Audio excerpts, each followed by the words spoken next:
Hey. So this one is live, I believe. I have 3 different cameras I'm kind of like using right now. So put a 0 down inside the chat if I'm live. Okay, so I'm gonna be here is my second Facebook group. Here's my main Facebook group. Here's for our YouTube channel. So I'm gonna be like in 3 different locations. But today I'm gonna be talking about how my mentee received $3,000 in new revenue from our local star process.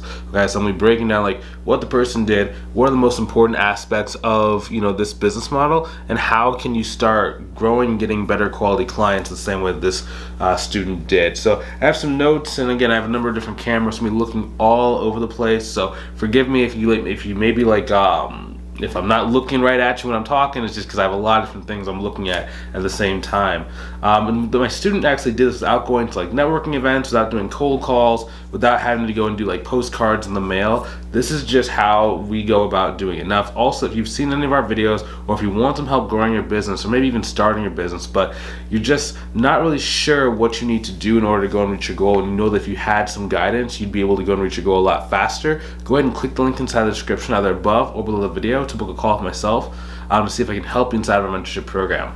Cool. So first thing is really proper planning is going to allow you to reach your goals a lot faster than hard work ever could. Okay, so one thing that I hear a lot of people really struggle with is that they're working very, very hard. Like they're like maybe they're doing cold calls, maybe they're like knocking on business owner doors. I know when I got started, that's what I was doing. I was working very hard. I would drive like 30 minutes to go to like networking events, or I would do like 40 cold calls in like an hour, or I would go and like message people on like Upwork and do like job posts. Same thing with Craigslist. I was working very hard, but I wasn't really making any progress, any consistent progress at any time, at any stage inside the business.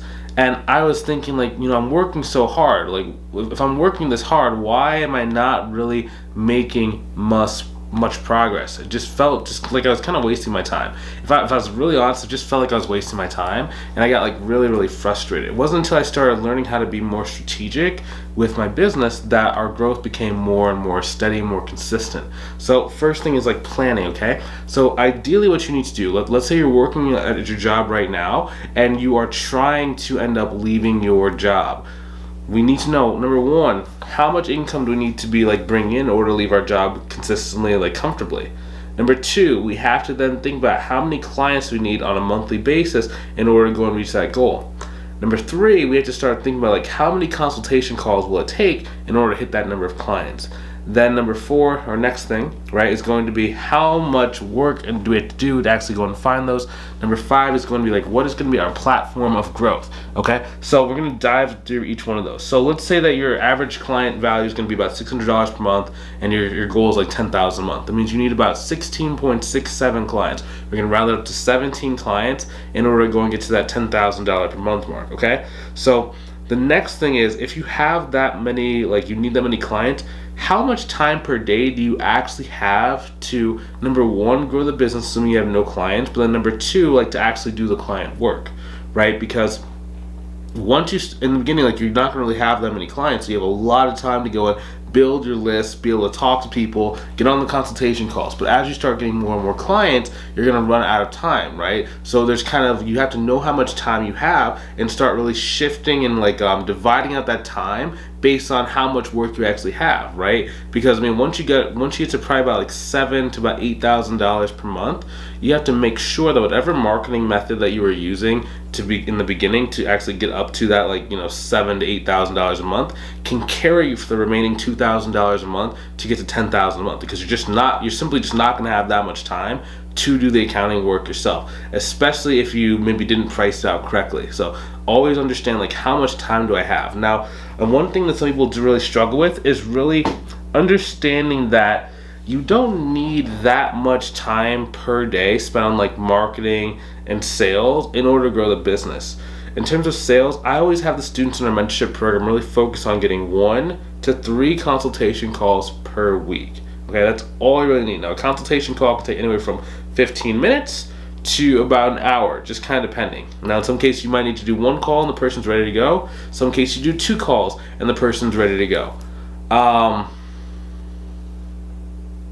was thinking out loud. another thing too is like really understanding who is someone that resonates with you. Once women versus men.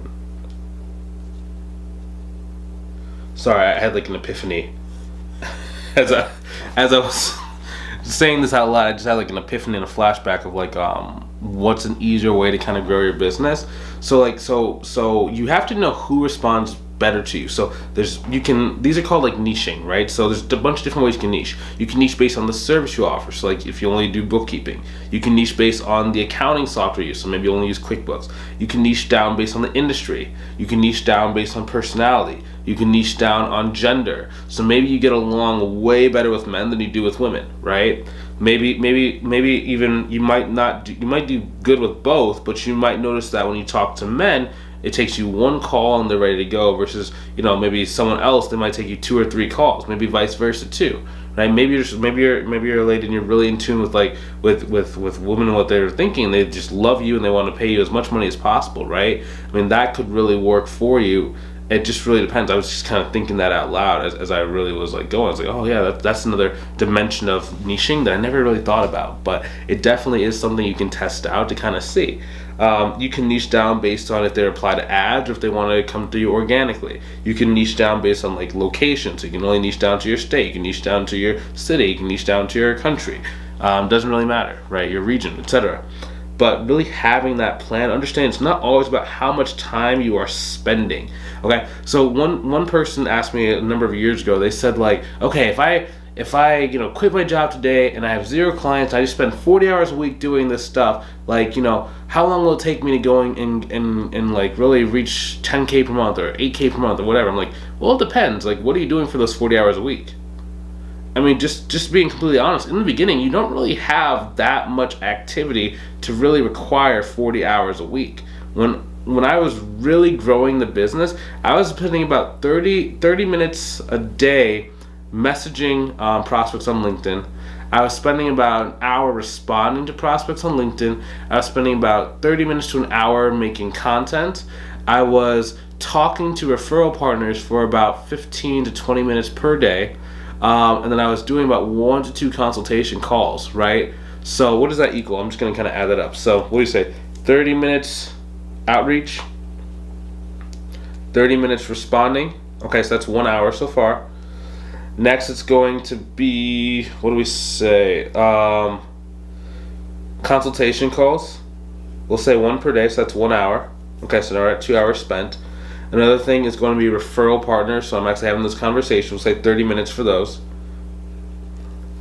Client work. The client work is where the majority of your time is going to be spent.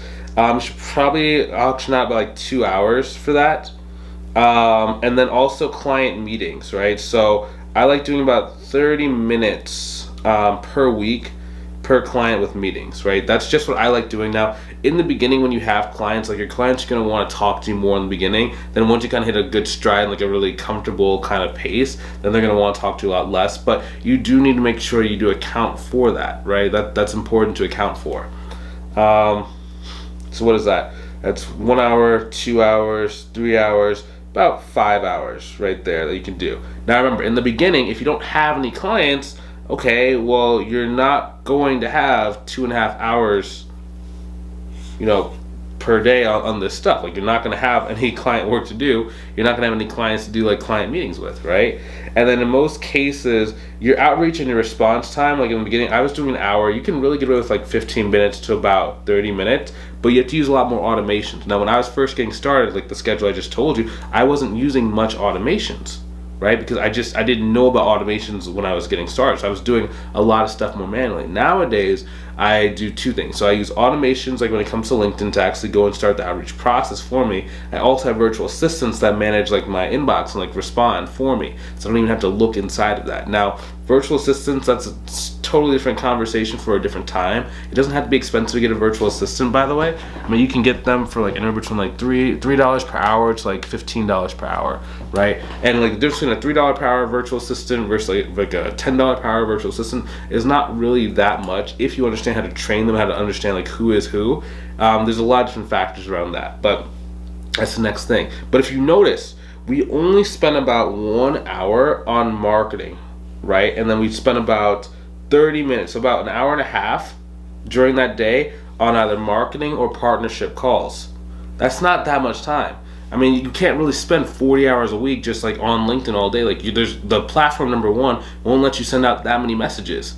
Number one. Number two, I mean, you're not really going to get that many responses in the beginning. So, I mean, you're just going to be sitting there looking at your phone, probably getting distracted by Facebook. So what I'm saying is it actually might be better for you to actually have a job when you're starting your business, because then you learn how to use your free time to go and get new clients. Now, I understand you might not have a lot of free time. I'm not saying that in a disrespectful way. What I'm saying is it makes it very easy for you to start learning the mechanics of your business while you're small, so that you can start really understanding how to utilize your time. Then when you do eventually quit your job, you can just maintain your current pattern, but you just fill up the extra 40 hours that you gain, sometimes 50 or 60, depending on like what you do for your job. You can fill it up with your client time, right? So now the prospecting hours are pretty much the same, but the only thing that changes is the amount of time you're spending on client work per week, and now you can take on a lot more clients and you can grow.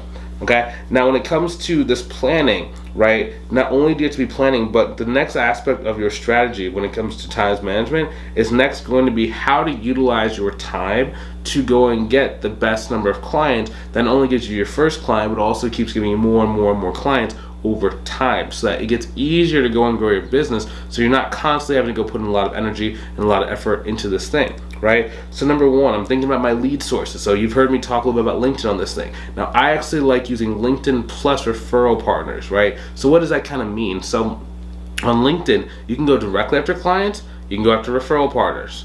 I prefer, like when I'm beginning, like when a mentorship student is beginning, we use LinkedIn to go after referral partners, because it's easier to get people on the phone. People have leads. They can send you better quality clients. You don't need to be as skillful as if you're going straight directly to a client, right? Because if you go directly to the client, you have to understand, like, who are you selecting? What's the industry? How much money they have? Are they really looking to go? Can you have a really good messenger conversation? Can you get a good back and forth? Can you follow up with them? That's a lot of different steps. And like when someone's in our mentorship program, like we do teach them that, but it is a lot harder than just going after like referral partners who can send people to you.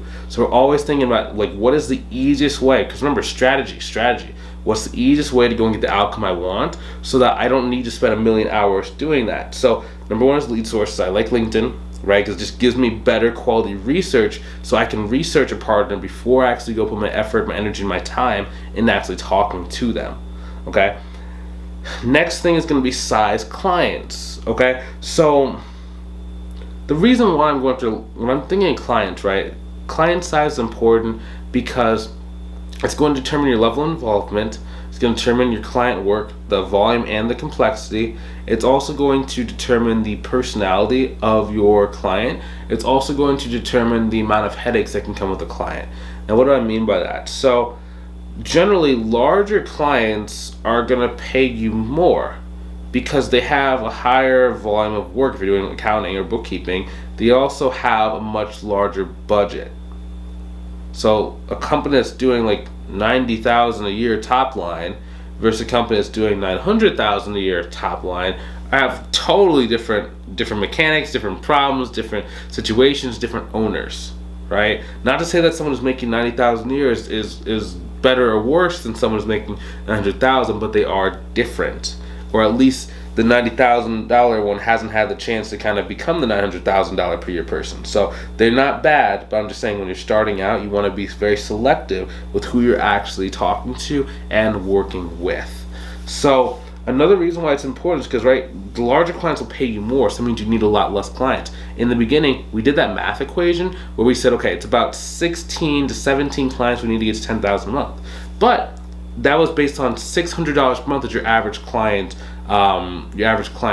price point, right? So what if you got that up to 1,000? Okay, well now you only need 10 clients, so that's less. It's about 7 less clients. That means you can actually get there a lot faster. What is that? That's 30% less clients. That means you get there 30% faster. Okay. Same thing if you went to, we'll say, $2,000 a month, right, is your average client value, because now you need 5. So now originally you need 17, but now you only need 5. What is that? That's like a 60 to 70% decrease in the number of clients needed, right? So you'll get there 60% faster to your goal. Same thing with 5, right? If you go to $5,000 a month, your average client value, you need 2. right? So it's getting exponentially easier to reach your goal because you need less clients, and thus it's going to take you less time because you don't need quite as much marketing or quite as many consultation calls to going into that goal, right? So again, strategic. That's the name of this value in this video. Is strategic. Okay. Another thing, clients that are generally between like $500,000 to about $5 million are generally less chaotic than clients that are doing about $0 to about $200,000 per year, or sub 500,000. Now, the exception to that rule, and every rule has an exception, is that the companies that are like 500 to 5 million that are trying to grow, that can be chaotic, but it's chaotic for a different reason than probably what the companies are here. Companies that are here, they're still trying to find their footing in the market. They're trying to understand, like, is their business viable? Are they going to be here 2 months from now? They might have cash flow issues. The owner might be a little bit more stressed. The owner's going to be actually doing the work themselves. The owner's going to be a little bit more busy. The owner's a little bit more overwhelmed, right? So it's a lot more of a tumultuous, emotionally kind of part for the owner you're working with, and that can cause you to be a little bit stressed out too, because in a lot of cases, if you're not trained on how to not absorb the owner's overwhelm, it can cause you to be overwhelmed, especially if they're calling you and texting you and they need a report, so they need to know exactly how much they make, because if they don't know how much they make, they might have to overspend something. They're busy, their bank account goes down, now they're panicking and they're freaking out. Versus a company that's more of like, we'll say like $1 million a year, they're generally a little bit more relaxed. They can have more of a forward thinking. The more money someone's making, the more like stable the business is, the more that they are looking into the future of, like, you know, when are they ordering, let's say, inventory? When are they going to be paying their contractors? How are they going to be structuring their business? What is their position in the market, right? And they can kind of take more of a strategic view and a strategic look rather than always being in survival mode. Now, again, when they start growing, that's going to change a little bit, but it's not going to be really stress because they don't know what they're doing. It's more stress that things are breaking, okay? The stress of things breaking in your business is a lot better stress than stress of, am I going to be in business tomorrow? So you have to understand, like, what is that trade-off when you're dealing with those clients, because that's going to make things a lot more fun. Like, so it's very fun when you're dealing with a client who is at 500,000. They know they can go get to $1 million. Just like tighten a couple things up, and they know exactly how much they just spend on advertising. If they had better financial statement, like, that's a really fun kind of client, because you can really see someone's life change right in front of you, and you get to be a part of that client's, like, you know, life-changing journey. So I really enjoy that part of the process. That's really why I love, like, accounting and bookkeeping, because you're working with successful people as they're growing, right? Like, imagine if you could, like, work with, like, Elon Musk when he's first getting started with his business. Like, that's awesome. It's a fun place. You get to be excited, you get to be energized with your clients, and that's just amazing in my opinion. You know, cool. Next thing is local. Okay, so networking and how to do, like, marketing without having to go to networking events. The problem with networking events, in my opinion, and this is just from me when I was doing networking events to grow my bookkeeping business, number one, the time of day. So they're always like in weird times, either like at 6 o'clock, which is like dinner time. If you have a family, it's really hard to do that, or they're during like the middle of the day. It's not like it's 12 o'clock like middle of the day. It's either like 11, 10 a.m., 3. It's just at weird hours, right? So if you have a full-time job, it's hard to make those, especially if the networking event's like 30 minutes away from your job, because like you don't have time to drive, maybe do the event and then come back to work, right? It's always during a weird time. So it's like take time off work, or it's like, you know, pretend it's like a doctor's event, whatever the case might be. I don't know you in this situation, but that's just, you know, it's what I had to do. So it's just weird time. And then the other thing is, like, it's really hard to predict who's going to be at the event. So you take all this time, you finally get to the event, and then like it's just a bunch of like business owners that are just getting started, right? Because those are the people that want to network. Those people who are trying to grow their business, right? The better way that I like doing, and this is called like the local star process, is learning how to utilize LinkedIn, making the geography of your search going to be like local to you, and start getting referral partners there. Then if the referral partner wants to meet with you in person, you can schedule the call at a time that's convenient for you. Maybe it's the weekend, maybe it's this. Like 2 weeks ago, we had he was a person that does taxes. He just wanted to come and hang out at like lunchtime. So we just went out to this like restaurant. Okay, that would be considered, in my opinion, that could be considered like a networking kind of situation, but it was not a networking event.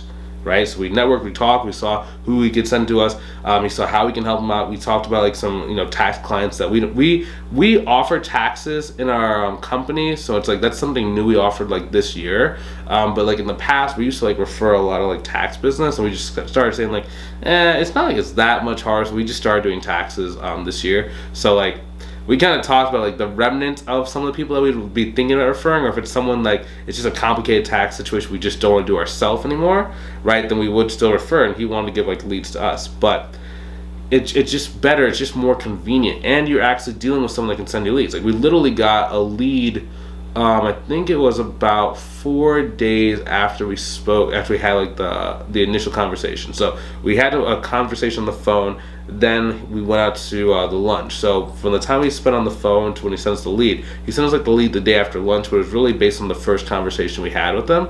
It was actually really cool. I'm just like really grateful, but it doesn't have to take a lot of time, okay? And it's just about being strategic. So a lot of selection had to go into like, who is this person? Is this person able to help us out? What does this person's business kind of look like? How much revenue they're doing? Do they have like clients? Like, what does that kind of look like? And then our plan, our goal for not only ourselves but every single student in our mentorship program is you're trying to shoot for 10 referral partners. So 10 referral partners that can send you between 1 to 4 consultation calls over the span of like a year in order to get between 10 to 40 new clients. Now, difference between 10 versus 40 clients is pretty monumental, but it's just for most people that's a very safe range. Most people, they get to about 20 clients, they're generally gonna be at 6 figures, and then from there they can choose if they want to stay at that same spot or they want to keep growing, right? Because not every single person wants to be at 30, 40 grand per month, right? Some people really just want to be at 10K per month, enjoy their life, and just have like a really good standard of living without having to really worry about money or like worry about their bills. So it just kind of depends on you and your situation.